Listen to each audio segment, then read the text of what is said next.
বাড়িতে পুরনো দুর্নীতি মামলা এই মুহূর্তে ইডি হানা চলছে, অন্যদিকে যেতেই হবে আমাদের প্রতিনিধি তুলিকার কাছে। তুলিকা, এই মুহূর্তে তুমি রয়েছো উত্তর দমদমের প্রাক্তন চেয়ারম্যান এবং বর্তমান কাউন্সিলর তার বাড়িতে। এই মুহূর্তে অর্ণব তুমি থাকো, তার সঙ্গে সঙ্গে তুলিকার কাছে যাবো। তুলিকা, কি ছবি উঠে আসছে এই মুহূর্তে, তদন্ত কোথায় এবং এই মুহূর্তে সুবোধবাবু কোথায় রয়েছেন, তিনি কি আছেন বাড়িতে?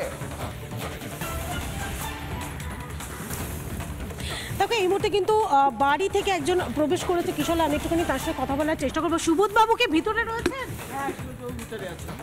উনি কি বলবেন যে এরকম ভাবে ইডির হানা? কিচ্ছু ব্যাপার না, আমাদের বাড়িতে এসছে। কি বলছেন ইডির অফিসাররা? কি বলছেন? কিচ্ছু না, আমাকে জিজ্ঞেস করছেন। কি জিজ্ঞাসা করছেন? উনি কত বছরের কাউন্সিলর, কবে তার আগে ফার্স্ট অন এক্সক্লুসিভ বিধায়ক তাপস রায়ের বাড়িতে ইডি পৌঁছেছে। তৃণমূল বিধায়ক তাপস রায়ের বাড়িতে ইডি পৌঁছেছে, সেই ছবি দেখাচ্ছি ফার্স্ট অন এক্সক্লুসিভ রিপাবলিক বাংলায়। আজকে সকাল থেকে পুরো নিয়োগ দুর্নীতি মামলায়, সূত্র মারফত খবর, পুরো নিয়োগ দুর্নীতি মামলায় পরপর ইডি হানা চলছে শহরের বিভিন্ন জায়গায় এবং তৃণমূল নেতা, বিধায়ক, মন্ত্রী প্রত্যেকের বাড়িতে আমরা দেখছি সকাল থেকে বেশ কয়েকজনের বাড়িতে ইতিমধ্যেই ইডি টিম পৌঁছে গিয়েছে, সিআরপিএফ সহ। এই মুহূর্তে যে ছবি দেখা যাচ্ছে, তাপস রায়ের বাড়িতে ইডি পৌঁছেছে, বিধায়ক তাপস রায়ের বাড়িতে ইডি হানা। এলিনা, এই মুহূর্তে আর কি জানা যাচ্ছে? বিধায়ক তাপস রায়ের বাড়িতে ইডি হানা দিচ্ছে, তাপস রায় কি এই মুহূর্তে বাড়িতে রয়েছেন?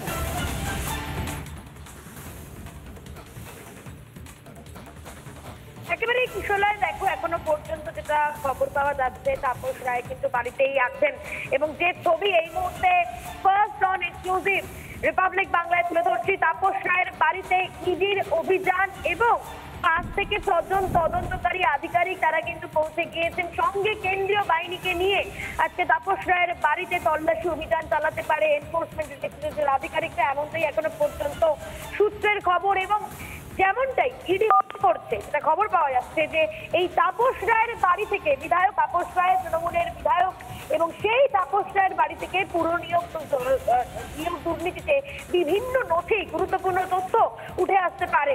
এবং আজকে বলা যেতে পারে সুপার ফ্রাইডে, মেগা ফ্রাইডে। তুমি দেখতে পাচ্ছ সকাল থেকে বিভিন্ন জায়গায় ইডির এই যে তৎপর অভিযান, কারণ আমরা জানি যে কলকাতায় কিছুদিন আগে ডিরেক্টর রাহুল নবীন তিনি এসেছিলেন, বৈঠক করেছিলেন তিনি, কারণ সন্দেশকারী ঘটনার পর একাধিক বৈঠক হয়েছিল কলকাতায় সিজিও কমপ্লেক্সে। এবং তারপরে আজকে শুক্রবার সকাল হতে না হতেই কোমর বেঁধে ময়দানে নেমে পড়েছে এনফোর্সমেন্ট ডিরেক্টরেটের আধিকারিকরা। এবং আজকে শুভ চক্রবর্তী থেকে শুরু করে মন্ত্রী সুজিত বসু, তার বাড়িতে ইডি হানা, এবং একই সঙ্গে তৃণমূলের বিধায়ক তাপস রায়ের বাড়িতে ইডি হানা দিয়েছে। এবং যেমনটা জানা যাচ্ছে, 6:45 নাগাদ, 6:45 নাগাদ ইডির অফিসাররা সেখানে পৌঁছয়। 105 বিবি গাঙ্গুলি স্ট্রিটে তাপস রায়ের যে বাড়ি রয়েছে সেখানে তারা পৌঁছয় এবং তারপরে তারা ভেতরে প্রবেশ করে। ইতিমধ্যেই যেটা খবর পাওয়া যাচ্ছে, তাপস রায় কিন্তু বাড়িতেই রয়েছেন, তার সঙ্গে কথা বলবেন তদন্তকারী আধিকারিকরা এবং তার বাড়িতেও কিন্তু তল্লাশি অভিযান চালানো হতে পারে। সবটা মিলিয়ে আজকে কিন্তু একের পর এক রেড চলছে ইডির। এবং একই সঙ্গে তোমাকে জানিয়ে রাখবো, আরো বেশ কিছু জায়গায় কিন্তু ইডি আজকে হানা দিতে পারে। আজকে সুপার অ্যাক্টিভ ইডি এবং সুপার অ্যাক্টিভ মোডে সকাল থেকে কোমর বেঁধে একেবারে ময়দানে নেমে পড়েছে এনফোর্সমেন্ট ডিরেক্টরেটের তদন্তকারী আধিকারিকরা। এবং সেক্ষেত্রে তাপস রায়ের বাড়িতে এই যে ইডির হানা এবং একই সঙ্গে মন্ত্রী সুজিত বসুর বাড়িতে, সুবোধ চক্রবর্তীর বাড়িতে মূলত মনে করা হচ্ছে পুরো নিয়োগ দুর্নীতি তদন্তে নেমেই কিন্তু বিভিন্ন জায়গায় তারা হানা দিচ্ছে।